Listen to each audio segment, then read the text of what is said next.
Madam Speaker, Madam Vice President, our First Lady and Second Gentleman, members of Congress and the Cabinet, Justices of the Supreme Court, my fellow Americans. Last year, COVID-19 kept us apart. This year, we're finally together again. Tonight,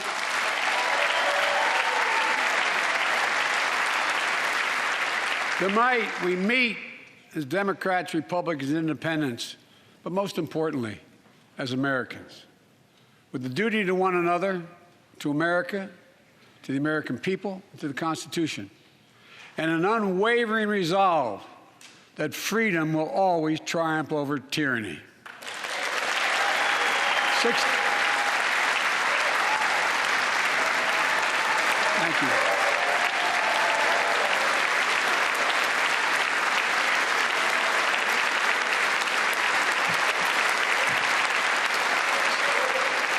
6 days ago, Russia's Vladimir Putin sought to shake the very foundations of the free world, thinking he could make it bend to his menacing ways. But he badly miscalculated. He thought he could roll into Ukraine and the world would roll over. Instead, he met with a wall of strength he never anticipated or imagined. He met the Ukrainian people.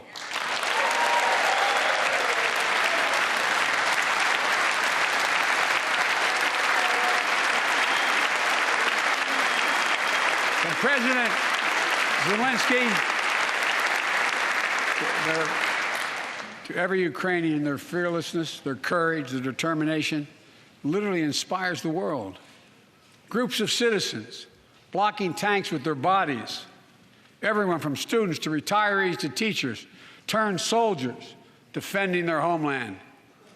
And in this struggle, President Zelensky said in his speech to the European Parliament, "Light will win over darkness." The Ukrainian ambassador to the United States is here tonight, sitting with the First Lady. Let each of us, if you're able to stand and send an unmistakable signal to the world of Ukraine. Thank you. Thank you, thank you, thank you.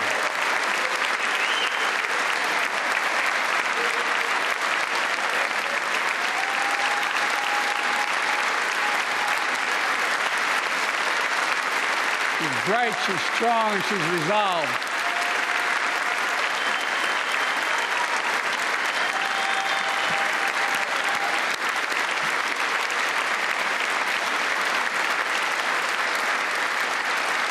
Yes, we, the United States of America, stand with the Ukrainian people. Throughout our history, we've learned this lesson. When dictators do not pay a price for their aggression, they cause more chaos. They keep moving, and the cost, the threats to America and America to the world keeps rising. That's why the NATO alliance was created, to secure peace and stability in Europe after World War II. The United States is a member, along with 29 other nations. It matters. American diplomacy matters. American resolve matters.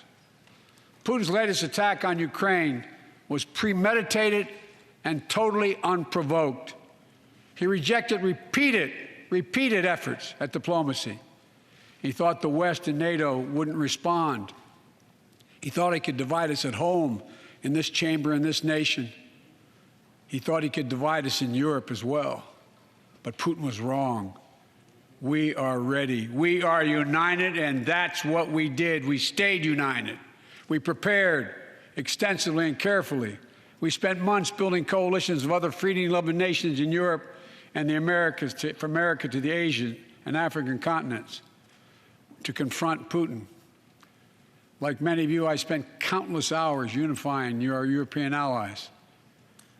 We shared with the world in advance what we knew Putin was planning and precisely how he would try to falsify and justify his aggression. We countered Russia's lies with the truth. And now that he's acted, the free world is holding him accountable, along with 27 members of the European Union, including France, Germany, Italy, as well as countries like the United Kingdom, Canada, Japan, Korea, Australia, New Zealand, and many others, even Switzerland. are inflicting pain on Russia and supporting the people of Ukraine. Putin is now isolated from the world more than he has ever been. Together,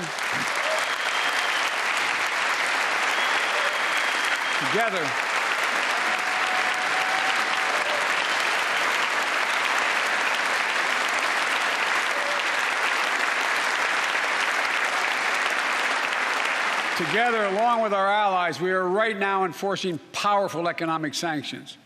We're cutting off Russia's largest banks from the international financial system, preventing Russia's central bank from defending the Russian ruble, making Putin's $630 billion war fund worthless.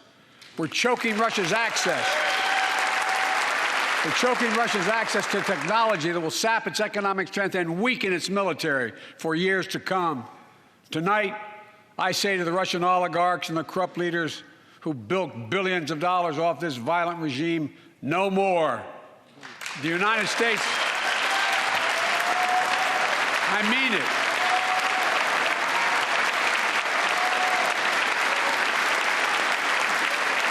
The United States Department of Justice is assembling a dedicated task force to go after the crimes of the Russian oligarchs.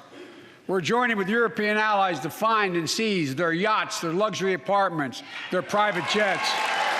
We're coming for your ill-begotten gains. And tonight, I'm announcing that we will join our allies in closing off American airspace to all Russian flights, further isolating Russia and adding additional squeeze on their economy.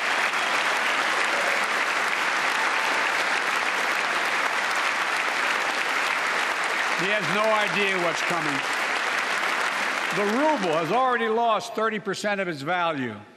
The Russian stock market has lost 40% of its value, and trading remains suspended. The Russian economy is reeling, and Putin alone is the one to blame. Together with our allies, we're providing support to the Ukrainians in their fight for freedom. Military assistance, economic assistance, humanitarian assistance. We're giving more than $1 billion in direct assistance to Ukraine, and will continue to aid the Ukrainian people as they defend their country and help ease their suffering.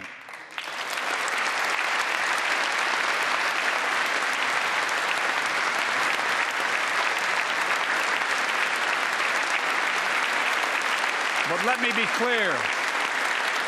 Our forces are not engaged and will not engage in the conflict with Russian forces in Ukraine.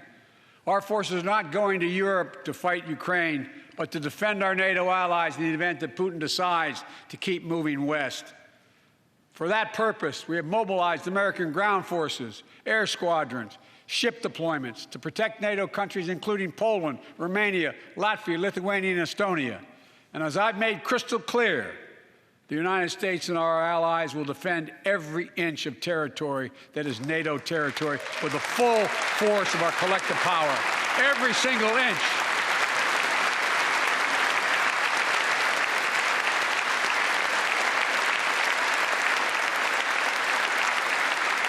And we're clear-eyed.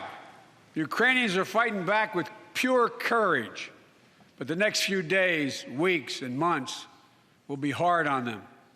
Putin has unleashed violence and chaos, but while he may make gains on the battlefield, he'll pay a continuing high price over the long run.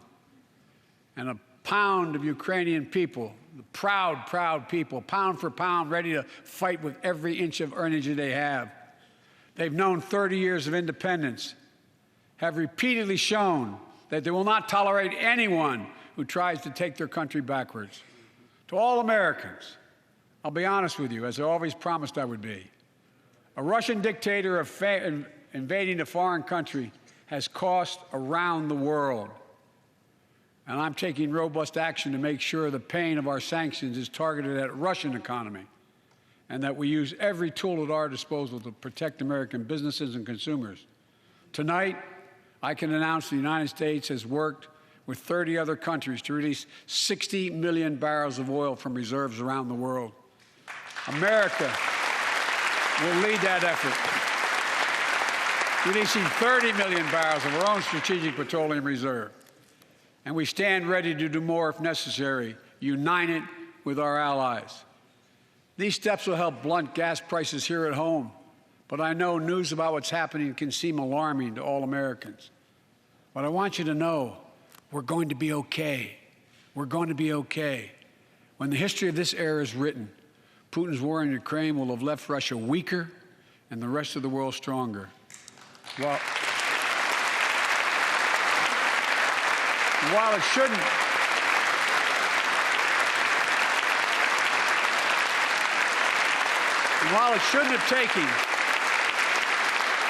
shouldn't have taken something so terrible for people around the world to see what's at stake, now everyone sees it clearly.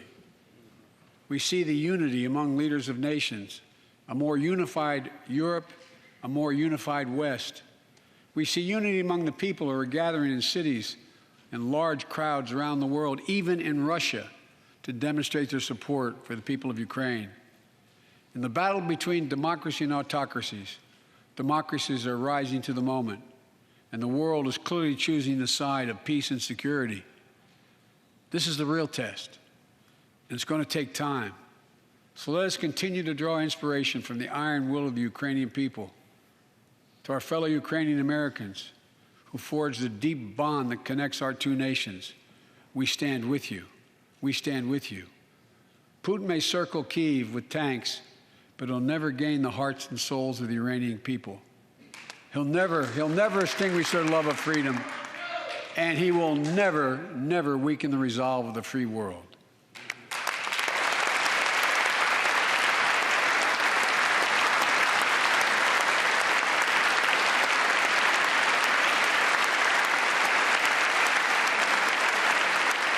We meet tonight in an America that has lived through two of the hardest years this nation has ever faced.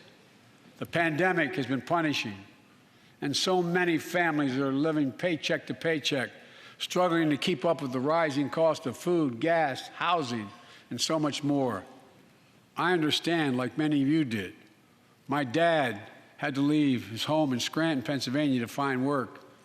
So like many of you, I grew up in a family when the price of food went up, it was felt throughout the family. It had an impact.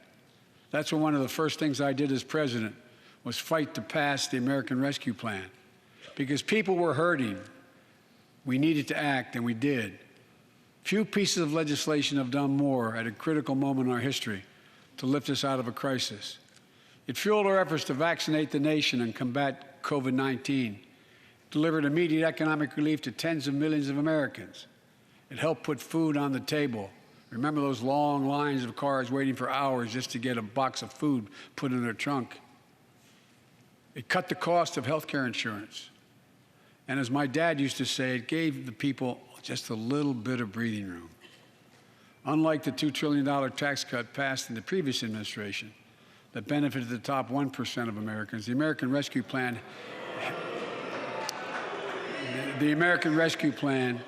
helped working people and left no one behind. Folks,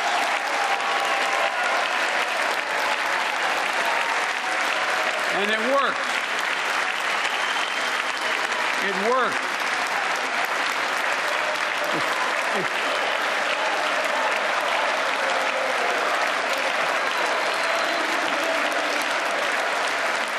It worked.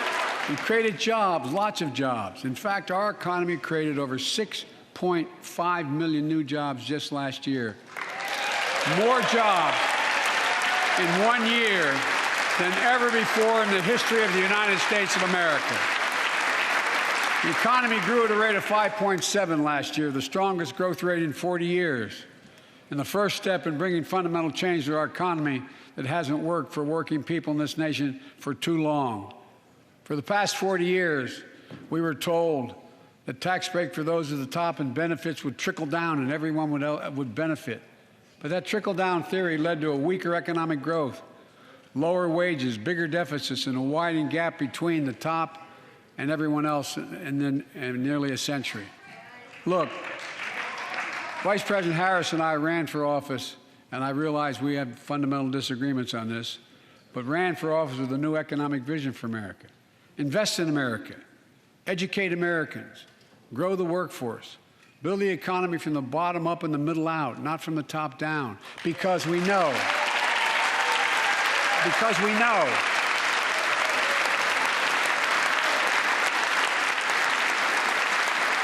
Because we know when the middle class grows, the poor have a way up and the wealthy do very well. America used to have the best roads, bridges, and airports on earth. And now our infrastructure is ranked 13th in the world. We won't be able to compete for the jobs of the 21st century if we don't fix it. That's why it was so important to pass the bipartisan infrastructure law. And I thank my Republican friends who joined to invest and rebuild America, the single biggest investment in history. It was a bipartisan effort, and I want to thank the members of both parties who worked to make it happen. We're done talking about infrastructure weeks. We're now talking about an infrastructure decade. And look, it's going to transform America, to put us on a path to win the economic competition of the 21st century that we face with the rest of the world, particularly China. I've told Xi Jinping it's never been a good bet to bet against the American people. We'll create good jobs for millions of Americans, modernizing roads, airports, ports, waterways, all across America. And we'll do it to withstand the devastating effects of climate change and promote environmental justice. We'll build a national network of 500,000 electric vehicle charging stations. Begin to replace the poisonous lead pipes so every child, every American has clean water to drink at home and at school. We're going to provide affordable, high-speed internet for every American, rural, suburban, urban, and tribal communities. 4,000 projects have already been announced. Many of you have announced them in your districts. And tonight, I'm announcing that this year, we will start fixing over 65,000 miles of highway and 1,500 bridges in disrepair. And folks,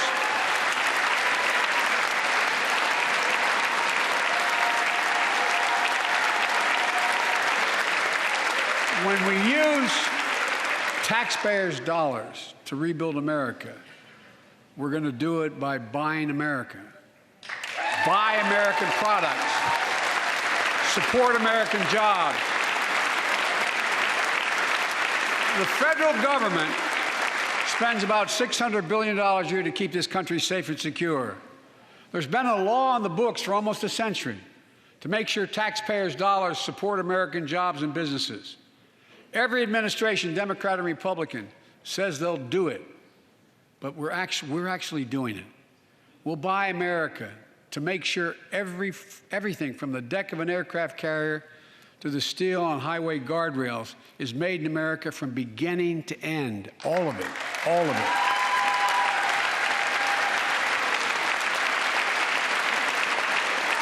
But folks, to compete for the jobs of the future, we also need a level playing field with China and other competitors. That's why it's so important to pass the Bipartisan Innovation Act sitting in Congress that will make record investments in emerging technologies and American manufacturing. We used to invest almost 2% of our GDP in research and development. We don't now. China is. Let me give you one example why it's so important to pass. If you travel 20 miles east of Columbus, Ohio, you'll find 1,000 empty acres of land. It won't look like much, but if you stop and look closely, you'll see a field of dreams, the ground on which America's future will be built. That's where Intel, the American company that helped build Silicon Valley, is going to build a $20 billion semiconductor megasite, up to 8 state-of-the-art factories in one place, 10,000 new jobs. And in those factories, the average job about $135,000 a year. Some of the most sophisticated manufacturing in the world to make computer chips the size of a fingertip, the power of the world in everyday lives, from smartphones, technology, the internet, technology is yet to be invented. But that's just the beginning. Intel CEO Pat Gelsinger, who was here tonight, I don't know where Pat is. Pat, there you go, Pat, stand up.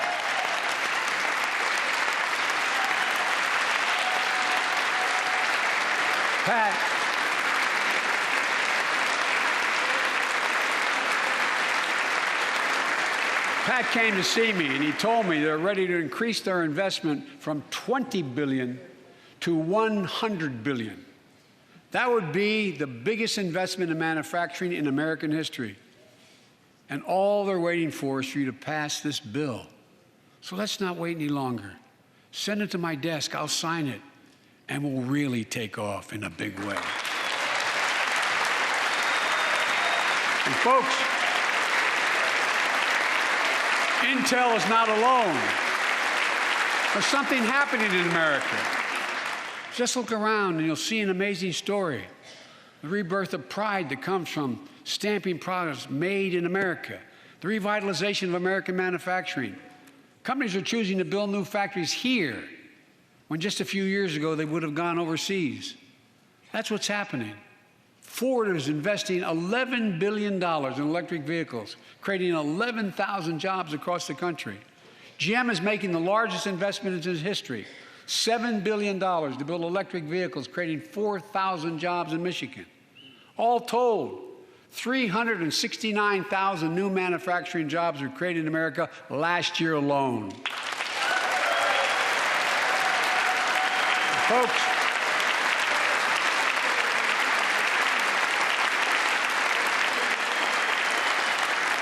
powered by people I've met like JoJo Burgess from generations of union steelworkers in Pittsburgh, who's here with us tonight. Where are you, JoJo? There you go. Thanks, buddy. As Ohio Senator Sherrod Brown says,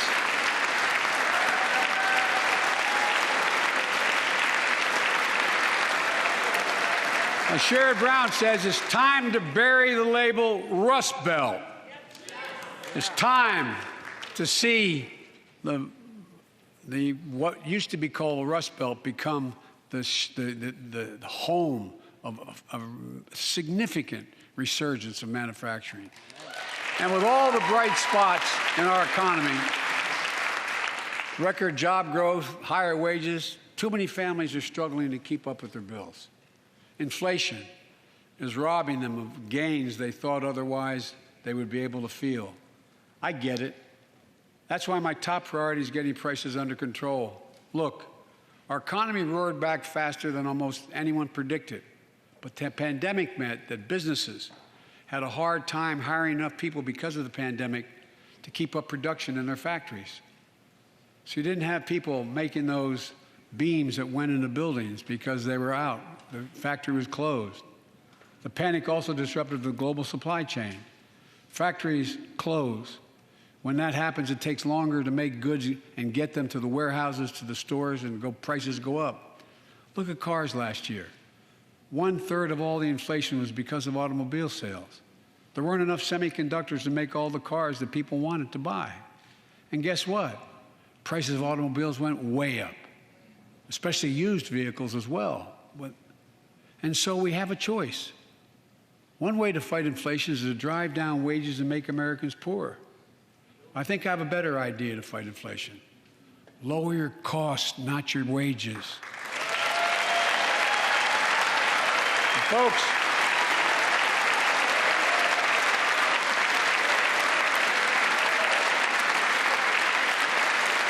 that means make more cars and semiconductors in America, more infrastructure and innovation in America, more goods moving faster and cheaper in America, more jobs where you can earn a good living in America.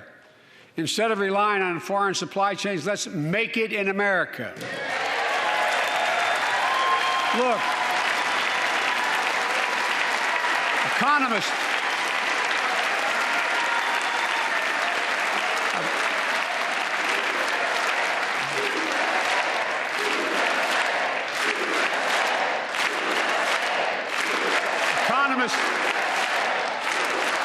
this increasing the productive capacity of our economy. I call it building a better America. My plan to fight inflation will lower your costs and lower the deficit. 17 Nobel laureates in economics said my plan will ease long-term inflationary pressures. Top business leaders, and I believe most Americans, support the plan. And here's the plan. First, cut the cost of prescription drugs. We pay more for the same drug produced by the same company in America than any other country in the world. Just look at insulin. 1 in 10 Americans has diabetes. In Virginia, I met a 13-year-old boy, the handsome young man standing up there, Joshua Davis. He and his dad both have type 1 diabetes, which means they need insulin every single day. Insulin costs about $10 a vial to make. That's what it costs the pharmaceutical company. But drug companies charge families like Joshua and his dad up to 30 times that amount. I spoke with Joshua's mom. Imagine what it's like to look at your child who needs insulin to stay healthy and have no idea how in God's name you're going to be able to pay for it. What it does to your family, but what it does to your dignity, your ability to look your child in the eye, to be the parent you expect yourself to be. I really mean to think about that. That's what I think about. You know, yesterday, Joshua's here tonight, but yesterday was his birthday. Happy birthday, buddy, by the way. For Joshua and 200,000 other young people with type 1 diabetes, let's cap the cost of insulin at $35 a month so everyone can afford it. And drug companies will do very, very well, their profit margin. While we're at it, I know we have great disagreements on this floor with this. Let's let Medicare negotiate the price of prescription drugs.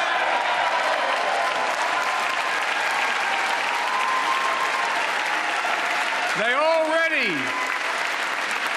set the price for VA drugs. Look, the American Rescue Plan is helping millions of families with Affordable Care Act plans to save them $2,400 a year on their health premiums. Let's close the coverage gap and make these savings permanent. And second, let's cut energy costs for families, an average of $500 a year by combating climate change. Let's provide an investment tax credits to weatherize your home and your business, to be energy efficient and get a tax credit for it. Double America's clean energy production in solar, wind, and so much more. Lower the price of electric vehicles, saving another $80 a month that you're not going to have to pay at the pump. Folks,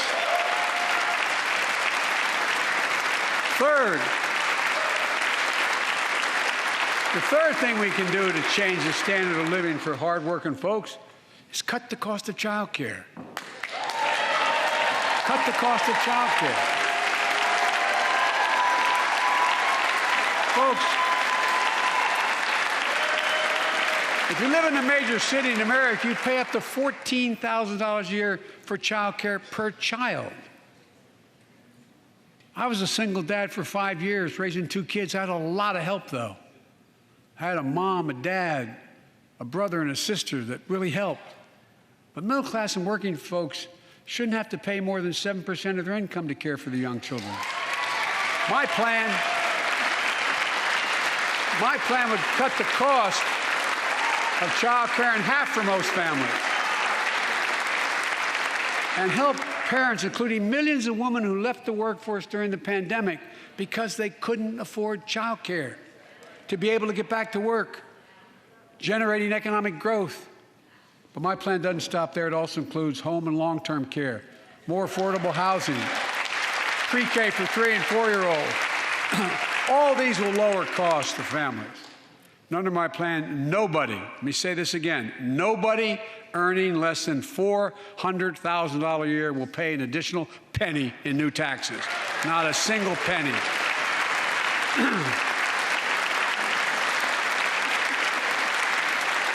I may be wrong, but my guess is if we took a secret ballot in this floor, that we'd all agree that the present tax system ain't fair. We have to fix it. I'm not looking to punish anybody, but let's make corporations and wealthy Americans start paying their fair share. Look, last year,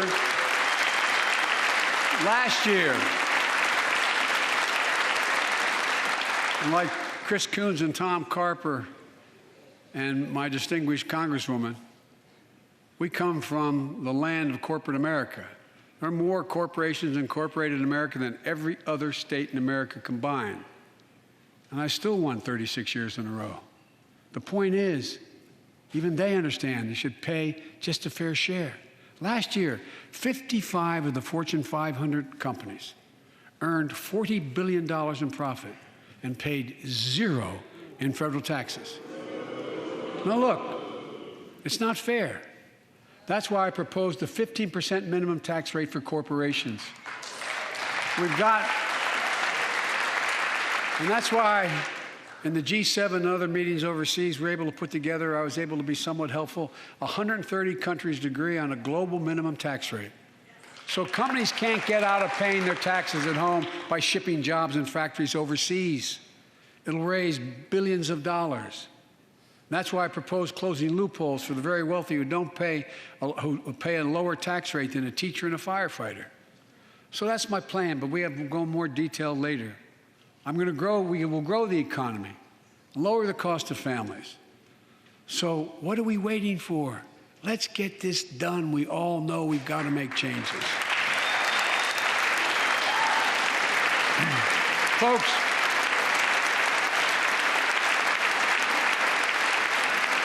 and while you're at it, confirm my nominees for the Federal Reserve, which plays a critical role in fighting inflation. My plan will not only lower costs and give families a fair shot, it will lower the deficit. The previous administration not only ballooned the deficit with those tax cuts for the very wealthy and corporations, it undermined the watchdogs, the job of those to keep pandemic relief funds being wasted. Remember we had those debates about whether or not those watchdogs should be able to see every day how much money was being spent, where was it going to the right place? But in my administration, the watchdogs are back. And we're going to go after the criminals who stole billions of relief money meant for small business and millions of Americans. Tonight, I'm announcing that the Justice Department will soon name a chief prosecutor for pandemic fraud.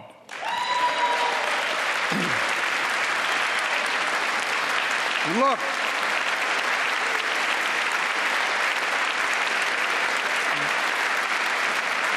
I think we all agree, thank you. By the end of this year, the deficit will be down to less than half of what it was before I took office. The only president ever to cut the deficit by more than $1 trillion in a single year. Lowering your cost also meant demanding more competition. I'm a capitalist, but capitalism without competition is not capitalism. Capitalism without competition is exploitation. It drives up profits. And corporations have to compete. Their profits go up and your prices go up when they don't have to compete. Small businesses and family farmers and ranchers, I need not tell some of my Republican friends from those states. Guess what? You got 4 basic meat packing facilities. That's it. You play with them or you don't get to play at all. And you pay a hell of a lot more. A hell of a lot more because there's only 4. See what's happening with ocean carriers moving goods in and out of America. During the pandemic, about half a dozen or less foreign-owned companies raised prices by as much as 1,000% and made record profits. Tonight, I'm announcing a crackdown on those companies overcharging American businesses and consumers. And folks,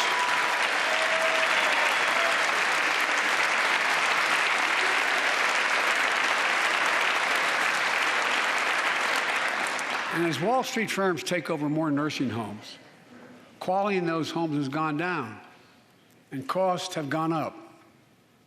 That ends on my watch. Medicare is going to set higher standards for nursing homes, and make sure your loved ones get the care they deserve and that they inspect and they will look at closely.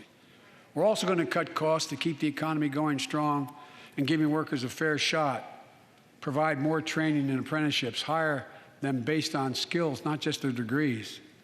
Let's pass the Paycheck Fairness Act and paid leave. Raise the minimum wage to $15 an hour and extend the child tax credit so no one has to raise a family in poverty. Let's increase Pell Grants, increase our historic support for HBCUs, and invest in what Jill, our First Lady who teaches full-time, calls America's best-kept secret, community colleges. Look, let's pass the PRO Act. When a majority of workers want to form a union, they shouldn't be able to be stopped. When we invest in our workers and we build an economy from the bottom up and the middle out together, we can do something we haven't done in a long time, build a better America. For more than 2 years, COVID has impacted every decision in our lives and the life of this nation. And I know you're tired, frustrated, and exhausted. That doesn't even count the close to 1 million people who sit at a dining room table or a kitchen table and look at an empty chair because they lost somebody. But I also know this, because of the progress we've made, because of your resilience and the tools that we have been provided by this Congress, tonight I can say we're moving forward safely back to more normal routines. We've reached a new moment in the fight against COVID-19, where severe cases are down to a level not seen since July of last year. Just a few days ago, the Center for Disease Control and Prevention issued a new mask guidelines. Under the new guidelines, most Americans and most of the country can now go mask-free. And based on projections, more of the country will reach a point across the next couple of weeks. And thanks to the progress we've made in the past year, COVID-19 no longer need control our lives. I know some are talking about living with COVID-19, but tonight I say that we never will just accept living with COVID-19. We'll continue to combat the virus as we do other diseases. And because this virus mutates and spreads, we have to stay on guard. And here are 4 common sense steps as we move forward safely, in my view. First, stay protected with vaccines and treatments. We know how incredibly effective vaccines are. If you're vaccinated and boosted, you have the highest degree of protection. And we'll never give up on vaccinating more Americans. Now, I know parents with kids under 5 are eager to see their vaccines authorized for their children. Scientists are working hard to get that done. We'll be ready with plenty of vaccines if and when they do. We're all ready. We are also ready with antiviral treatments. If you get COVID-19, the Pfizer pill reduces your chances of ending up in the hospital by 90%. I've ordered more pills than anyone in the world has. Pfizer is working overtime to get us 1 million pills this month and more than double that next month.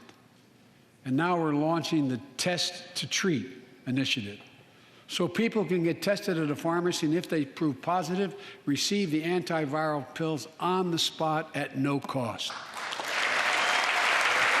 And folks, if you're immunocompromised or have some other vulnerability, we have treatments and free high-quality masks. We're leaving no one behind or ignoring anyone's needs as we move forward. On testing, we've made hundreds of millions of tests available, and you can order them for free to your doorstep. And we've already ordered free tests. If you already ordered free tests tonight, I'm announcing you can order another group of tests. Go to covidtest.gov starting next week, and you can get more tests. Second, we must prepare for new variants. Over the past, we've gotten much better at detecting new variants. If necessary, we'll be able to develop new vaccines within 100 days instead of maybe months or years. And if Congress provides the funds we need, we'll have new stockpiles of tests, masks, pills ready if needed. I can't promise a new variant won't come, but I can promise you we'll do everything within our power to be ready if it does. Third,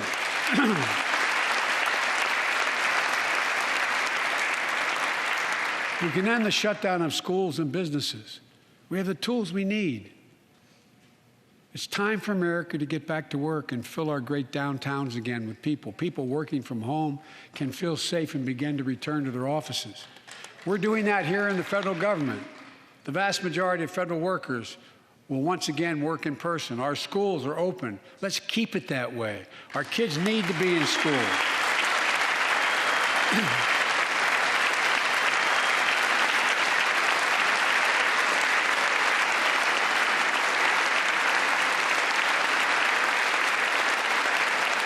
With 75% of adult Americans fully vaccinated and hospitalizations down by 77%, most Americans can remove their masks and stay in the classroom and move forward safely.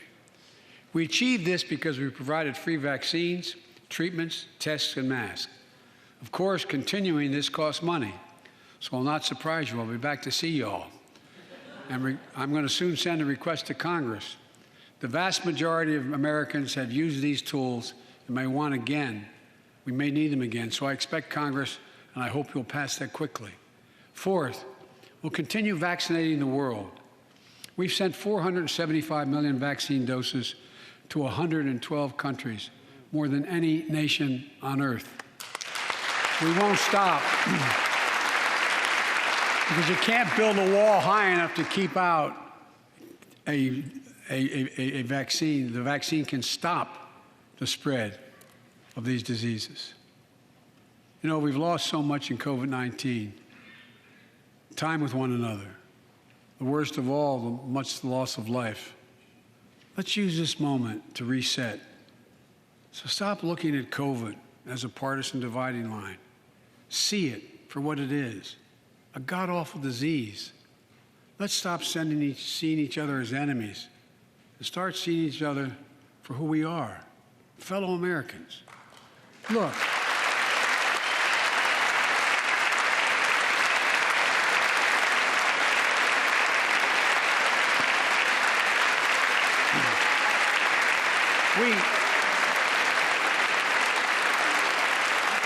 we can't change how divided we've been. It was a long time in coming. But we can change how to move forward on COVID-19 and other issues that we must face together. I recently visited New York City Police Department days after the funerals of Officer Wilbur Mora and his partner, Officer Jason Rivera. They were responding to a 9/11 call when a man shot and killed them with a stolen gun. Officer Mora was 27 years old. Officer Rivera was 22 years old. Both Dominican Americans who grew up in the same streets that they later chose to patrol as police officers. I spoke with their families, and I told them that we were forever in debt for their sacrifices and will carry on their mission to restore the trust and safety of every community deserves. Like some of you that have been around for a while, I've worked with you on these issues for a long time.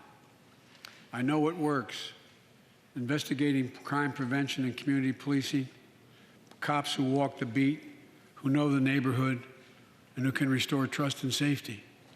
Let's not abandon our streets or choose between safety and equal justice. Let's come together and protect our communities, restore trust, and hold law enforcement accountable. That's why the Justice Department has required body cameras, banned chokeholds, and restricted no-knock warrants for its officers. That's why the American Rescue Plan that you all provided $350 billion that cities, states, and counties can use to hire more police, invest in more proven strategies.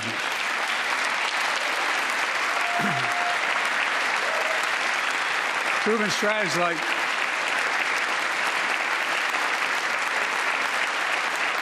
strategies like community violence interruption, trusted messengers, breaking the cycle of violence and trauma, and giving young people some hope.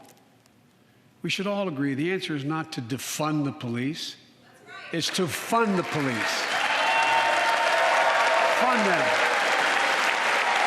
Fund them.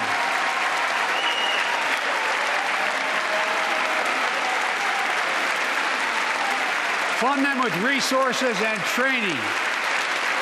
resources and training they need to protect our communities. I ask Democrats and Republicans alike to pass my budget and keep our neighborhoods safe. And we'll do everything in my power to crack down on gun trafficking of ghost guns that you can buy online, assemble at home, no serial numbers, can't be traced.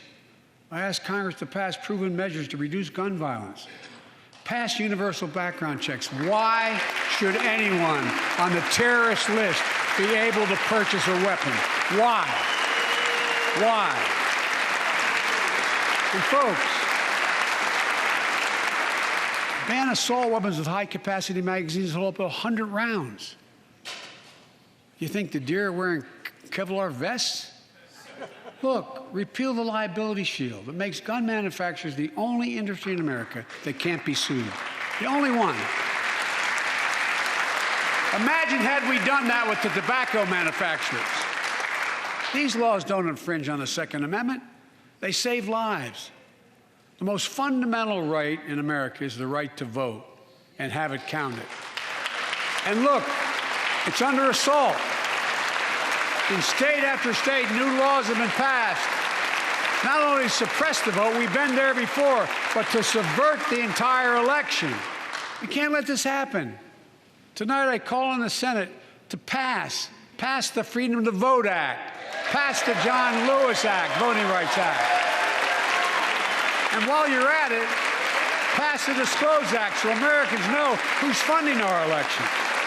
Look, tonight, I like to honor someone who dedicated his life to serve this country.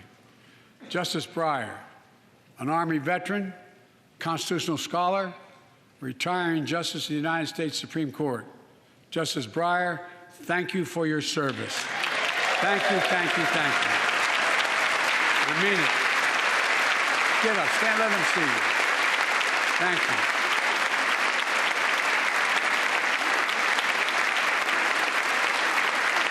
And we all know, no matter what your ideology, we all know one of the most serious constitutional responsibility a president has is nominating someone to serve on the United States Supreme Court.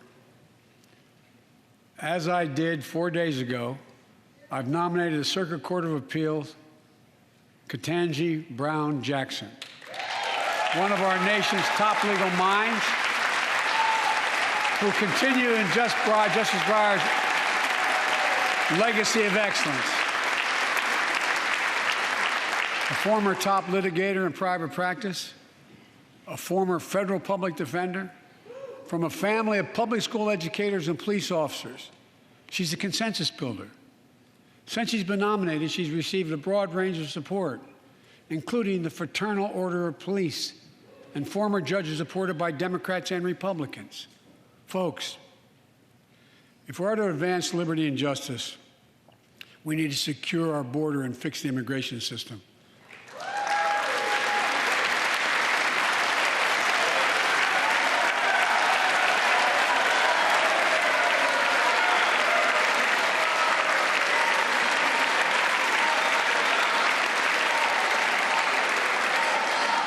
And as you might guess, I think we can do both. At our border, we've installed new technology like cutting-edge scanners to better detect drug smuggling. We've set up joint patrols with Mexico and Guatemala to catch more human traffickers. We're putting in place dedicated immigration judges in a significant larger number so families fleeing persecution and violence can have their cases heard faster, and those who don't legitimately hear can be sent back. We're screening, we're securing commitments, and supporting partners in South and Central America to host more refugees and secure their own borders. We can do all this while keeping lit the torch of liberty that has led a generation of immigrants to this land, my forebears and many of yours.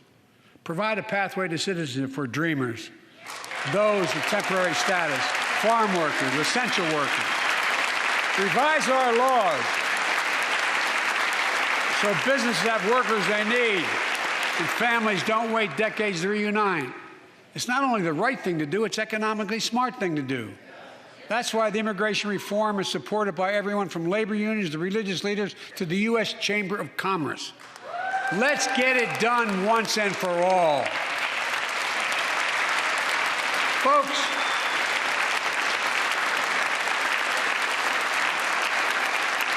Advancing liberty and justice also requires protecting the rights of women. The constitutional right affirmed by Roe v. Wade, standing precedent for half a century, is under attack as never before. If you want to go forward, not backwards, we must protect access to health care, preserve a woman's right to choose, and continue to advance maternal health care for all Americans.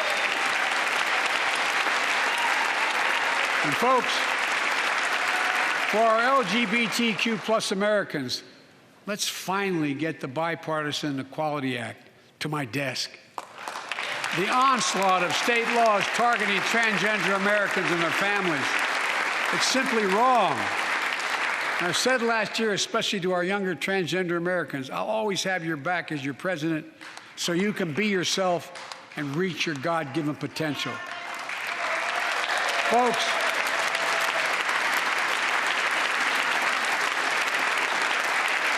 as I've just demonstrated, while it often appears we do not agree, and that we do agree on a lot more things than we acknowledge. I signed 80 bipartisan bills into law last year, from preventing government shutdowns, to protecting aged Americans from still too common hate crimes, to reforming military justice, and will soon be strengthening the Violence Against Women Act that I first wrote 3 decades ago. And it's important.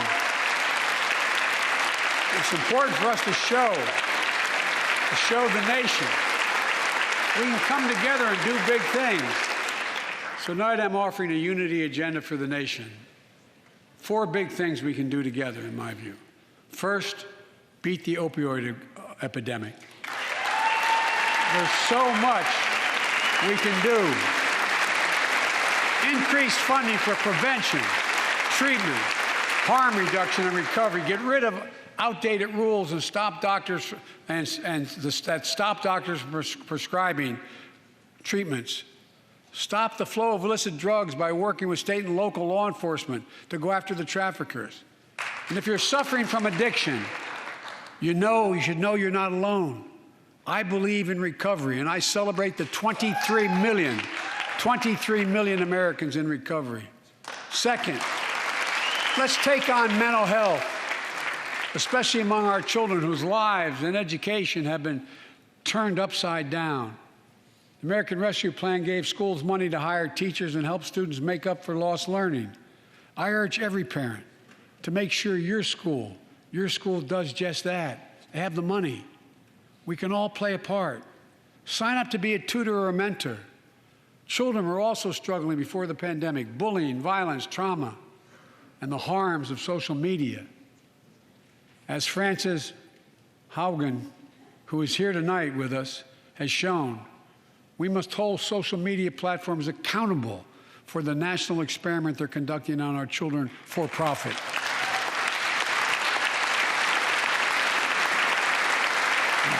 Folks, thank you. Thank you for the courage you showed. It's time to strengthen privacy protections, ban targeted advertising to children, demand tech companies stop collecting personal data on our children, and let's get all Americans the mental health services they need. More people can turn for help and full parity between physical and mental health care if we treat it that way in our insurance. Look,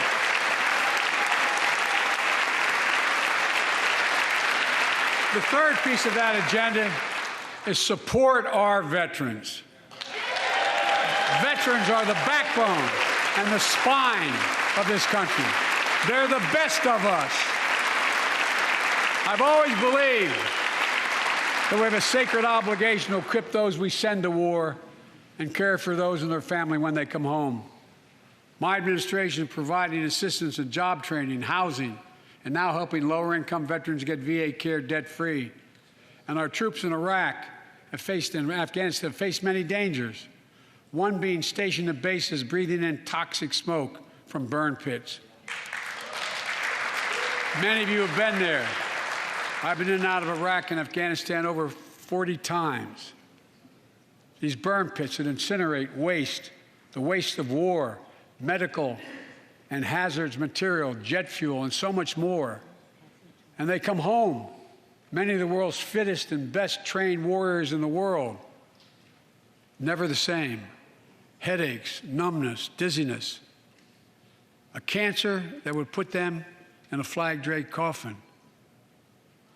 I know. One of those soldiers was my son, Major Bo Biden.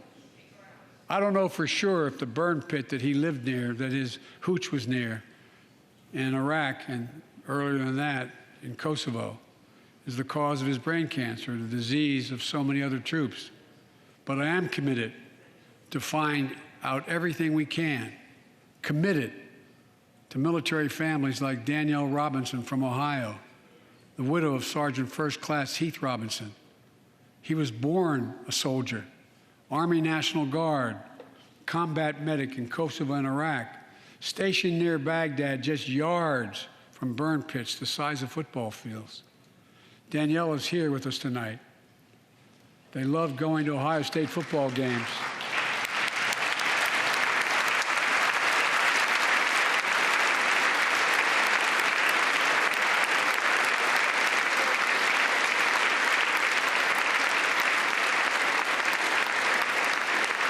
And he loved building Legos with their daughter. But cancer from prolonged exposure to burn pits ravaged Heath's lungs and body. Danielle says Heath was a fighter to the very end. He didn't know how to stop fighting, and neither did she. Through her pain, she found purpose to demand that we do better. Tonight, Danielle, we are going to do better. The VA is pioneering new ways of linking toxic exposure to disease, already helping more veterans get benefits. And tonight, I'm announcing we're expanding eligibility to veterans suffering from 9 respiratory cancers. I'm also calling on Congress to pass a law to make sure veterans devastated by toxic exposure in Iraq and Afghanistan finally get the benefits and the comprehensive health care they deserve.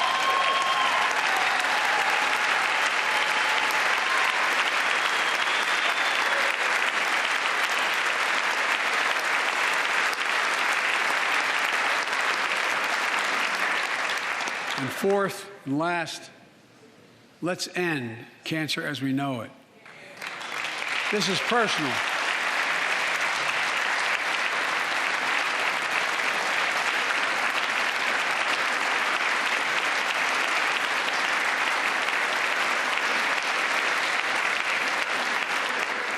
This is personal to me and to Jill and to Kamala and so many of you. So many of you have lost someone you love. Husband, wife, son, daughter, mom, dad. Cancer is the #2 cause of death in America, second only to heart disease. Last month, I announced the plan to supercharge the cancer moonshot that President Obama asked me to lead 6 years ago. Our goal is to cut cancer death rates by at least 50% over the next 25 years, and I think we can do better than that. Turn cancers from death sentences into treatable diseases. More support for patients and their families. To get there, I call on Congress to fund what I call ARPA-H, Advanced Research Projects Agency for Health, patterned after DARPA in the Defense Department.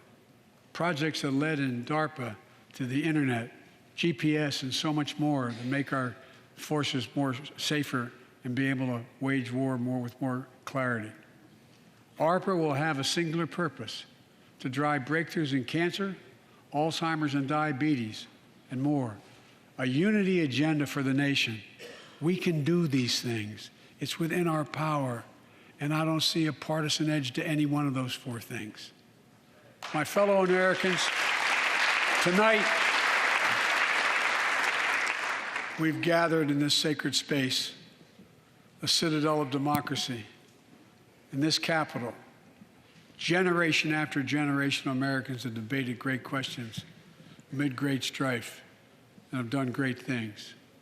We fought for freedom, expanded liberty, debated totalitarianism and terror. We built the strongest, freest, and most prosperous nation the world has ever known. Now is the hour, our moment of responsibility, our test of resolve and conscience, of history itself. It is in this moment that our character of this generation is formed. Our purpose is found. Our future is forged. Well, I know this nation. We'll meet the test, protect freedom and liberty, expand fairness and opportunity, and we will save democracy. As hard as those times have been, I'm more optimistic about America today than I've been my whole life, because I see the future that's within our grasp, because I know there's simply nothing beyond our capacity. We're the only nation on earth that has always turned every crisis we've faced into an opportunity. The only nation that can be defined by a single word: possibilities. So on this night, on our 245th year as a nation, I've come to report on the state of the nation, the State of the Union. And my report is this: the State of the Union is strong because you, the American people, are strong. We are stronger today. We are stronger today than we were a year ago. And we'll be stronger a year from now than we are today. This is our moment to meet and overcome the challenges of our time. And we will, as one people, one America, the United States of America. God bless you all, and may God protect our troops. Thank you. Go get him.